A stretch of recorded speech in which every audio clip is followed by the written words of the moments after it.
चलो आज शुरू करते हैं। अम्ल, क्षार और लवण। अम्ल, क्षार, इसी को भस्म भी कहा जाता है। और लवण। अम्ल, क्षार और लवण के बारे में आज हम लोग चर्चा करेंगे या पढ़ाई करेंगे।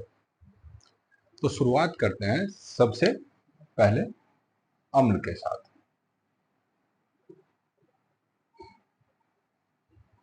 अम्ल, अम्ल को अंग्रेजी में एसिड कहा जाता है। एसिड। और एसिड कहने के पीछे एक तर्क है। एसिड शब्द की उत्पत्ति एसिडस नामक लैटिन शब्द से हुई है। किस भाषा का शब्द है यह? लैटिन भाषा का शब्द है। और इसका जो अर्थ होता है वो होता है खट्टा।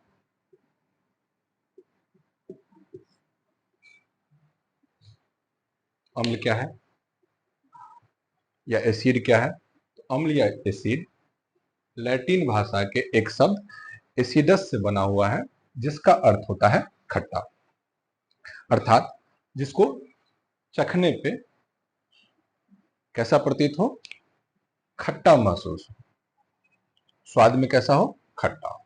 तो अम्ल के बारे में जो सबसे पहली चीज निकल के आती है कि यह स्वाद में कैसा हो? स्वाद में खट्टा हो। अब याद करो कि अभी तुम लोग जिस दौर में हो, जिस एज में हो, उस एज में खट्टा खाने का या खट्टी चीजों के प्रति स्नेह कुछ ज्यादा होगा। जैसे अचार खाने का मन ज्यादा होगा, कच्चे आम बहुत खाते होगे, नींबू अच्छा नहीं लगता होगा, इमली अच्छा लगता होगा। खासतौर पे लड़कियों को बहुत अच्छा लगता है इमली का पानी, है ना? तो जो स्वाद में खट्टा हो, जैसे एग्जाम्पल के तौर पे लेते हैं कि सेब। जो कच्चा सेब होगा वो स्वाद में कैसा होगा? खट्टा होगा। और इसमें पाया जाएगा मैलिक अम्ल। कौन सा अम्ल पाया जाएगा सेब में? मैलिक अम्ल पाया जाता है।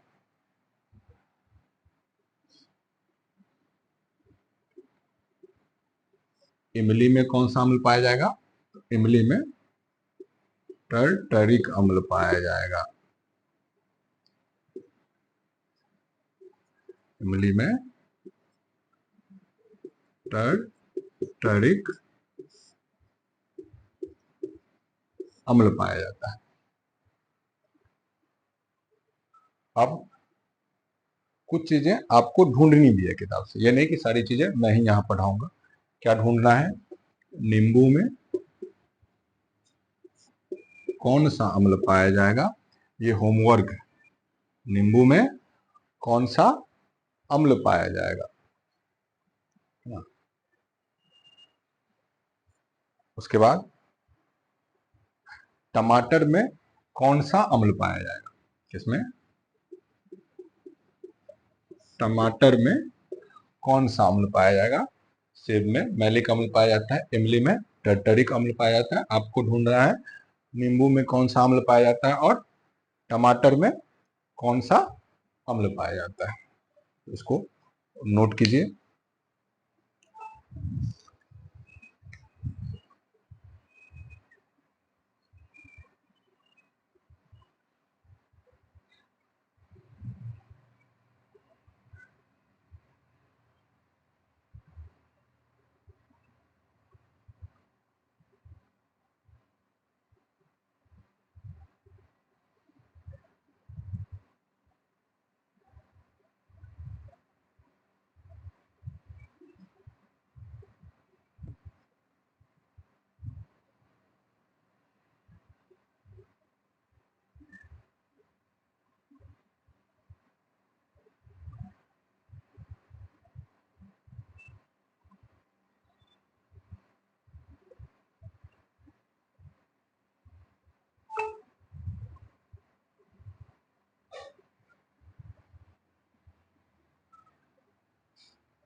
अब नोट हो गया होगा, नोट हो गया तो अब आगे चलते हैं, कुछ और खट्टी चीजों का नाम देखते हैं।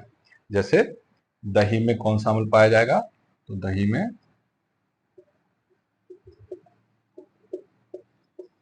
लैक्टिक अम्ल पाया जाएगा।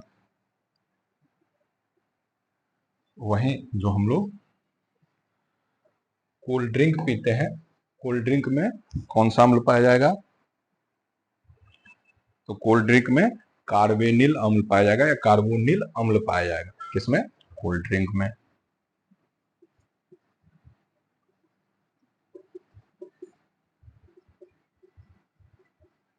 कार्बोनिल अम्ल पाया जाएगा। तो ये हो गया कि अम्ल स्वाद में कैसे होते हैं, खट्टे होते हैं। जैसे सेब में मैलिक अम्ल के कारण खट्टापन पाया जाएगा, इमली में टर्टरिक अम्ल के कारण, दही में लैक्टिक अम्ल के कारण, कोल्ड ड्रिंक में कार्बोनिक अम्ल के कारण। दो आपको ढूंढना है नींबू और टमाटर में कि इन दोनों में किस अम्ल के कारण खट्टापन पाया जाएगा।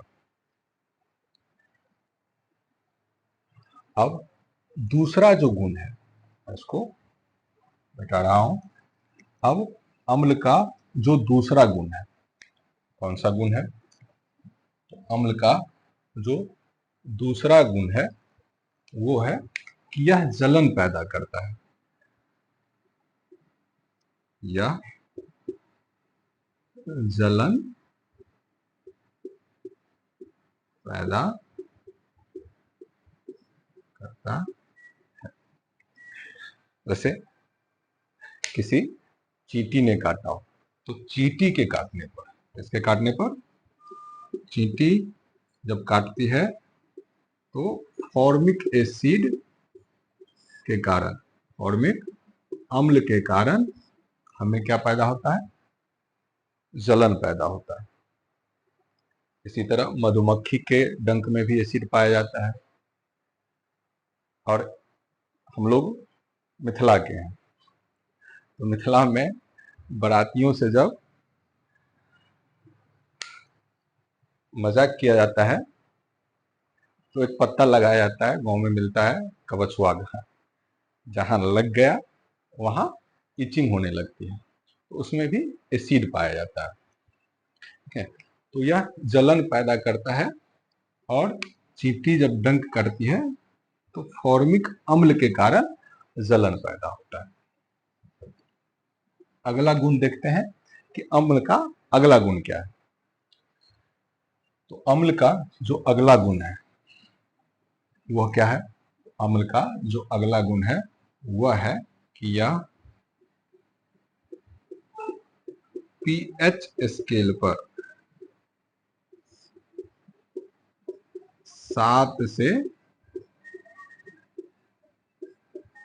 कम मान को प्रदर्शित करता है।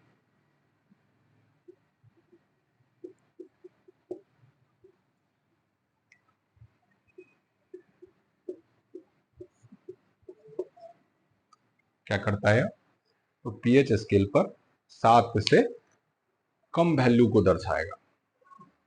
पीएच स्केल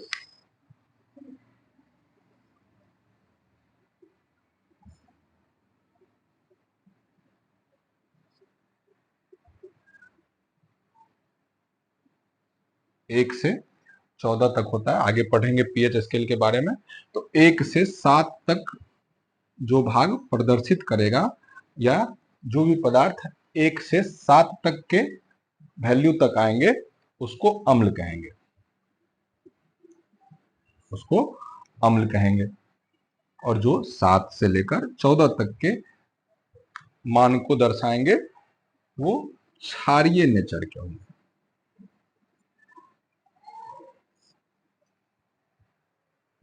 तो अम्ल पीएच स्केल पर 1 से 7 को प्रदर्शित करेगा और 7 से 14 तक क्षार को दर्शाया जाता है। किस पर, पीएच स्केल पर।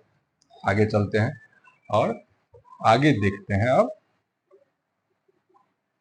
कि एसिड की इस गुण के कारण, ये जो पीएच स्केल पर अम्ल को ऐसे दर्शाया जाता है, कैसे दर्शाया जाता है कि 1 से 7 तक। तो हम जरा देखते हैं कि 1 से 7 तक क्या होगा। 1 से लेकर 7 तक पीएच स्केल के आधार पर ही अम्ल को 2 भागों में बांटा गया है। ऐसे अम्ल जो 7 के नजदीक होंगे, किसके नजदीक होंगे, यानी इस तरफ को होंगे, उनको दुर्बल अम्ल कहा जाता है।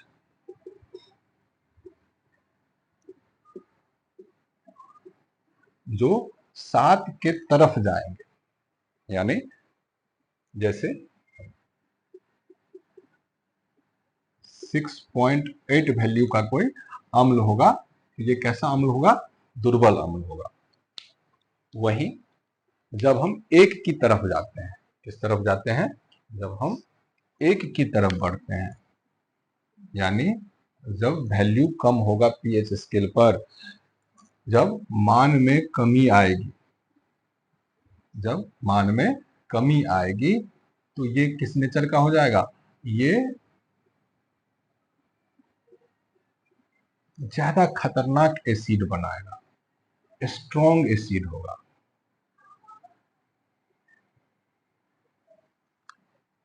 यानी प्रबल अम्ल होगा।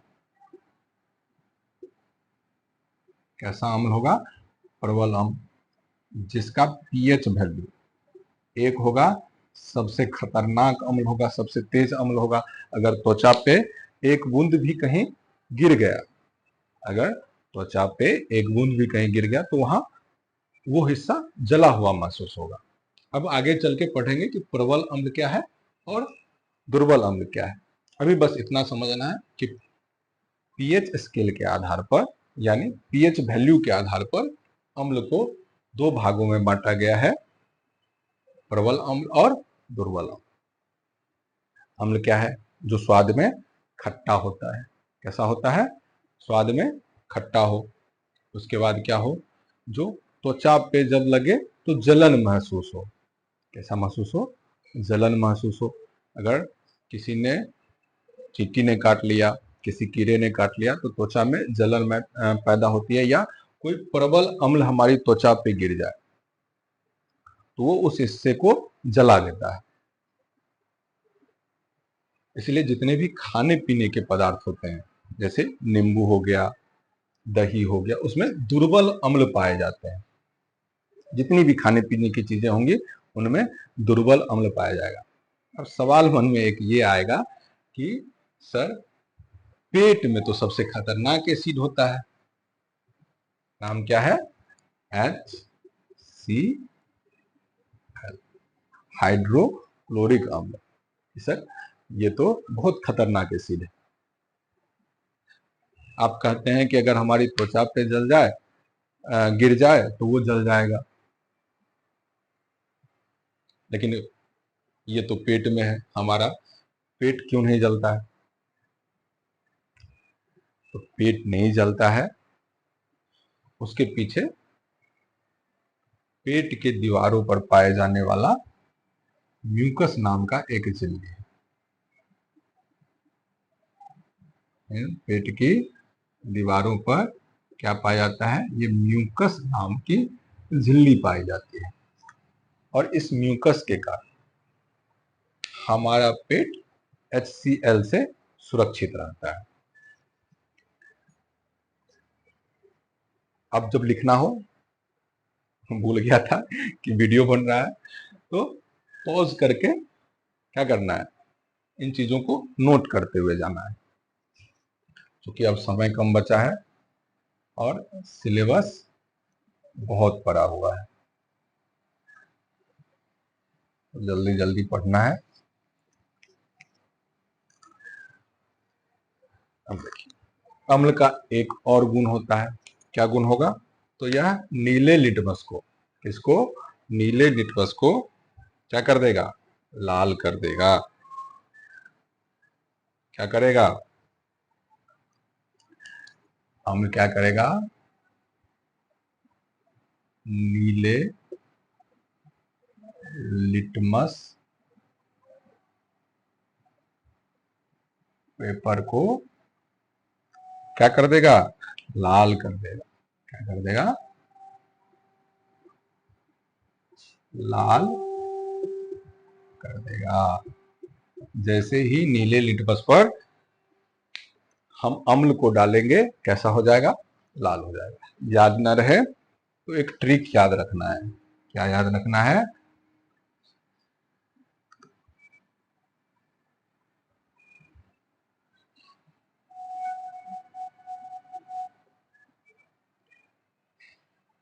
ब्लू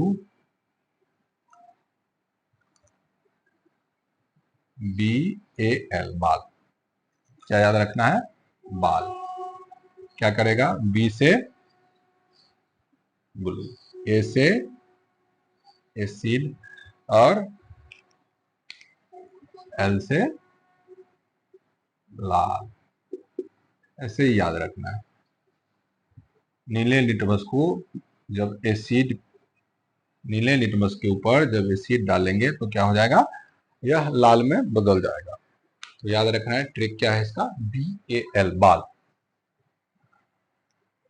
ब्लू एसिड क्या हो जाएगा, या लाल हो जाएगा। जैसे ही नीले लिटमस पर एसिड डालेंगे किस रंग में परिवर्तित हो जाएगा, लाल रंग में या परिणत हो जाएगा। किस रंग में परिणत हो जाएगा, लाल रंग में परिणत हो जाएगा। अब आगे चलते हैं, और क्या करेगा, और यह काम करेगा। लिटमस के बारे में भी जानेंगे, ये नहीं कि लिटमस को हम यहीं छोड़ रहे हैं, लिटमस के बारे में भी पढ़ेंगे कि लिटमस पेपर कैसे बनता है, क्यों बनता है। अब एक प्रॉपर्टी और है अम्ल की। क्या प्रॉपर्टी है, कि अम्ल जल में घुलने पर, जल में घुलने पर H+ आयन देता है। H+ आयन देता है। क्या देता है, अम्ल जल में घुलने पर क्या देगा, H+ आयन देगा, यानी हाइड्रोजन को मुक्त करेगा। क्या करेगा, हाइड्रोजन को, हाइड्रोजन को मुक्त करने का काम करता है, हाइड्रोजन को छोड़ देता है, रिलीज कर देता है। तो ये अम्ल है। अम्ल के बारे में इतनी बातें हमें जाननी थी। आगे अगली क्लास में पढ़ेंगे कि अम्ल का ये जो सिद्धांत है, या ये किसने बताया कि जल में घुलने पर हाइड्रोजन आयन कौन देता है। लिटमस पेपर के बारे में थोड़ी सी जानकारी इकट्ठा करेंगे कि लिटमस पेपर आखिर होता क्या है, और जो मैंने होमवर्क दिया है उसके बारे में भी चर्चा करेंगे। Thank you.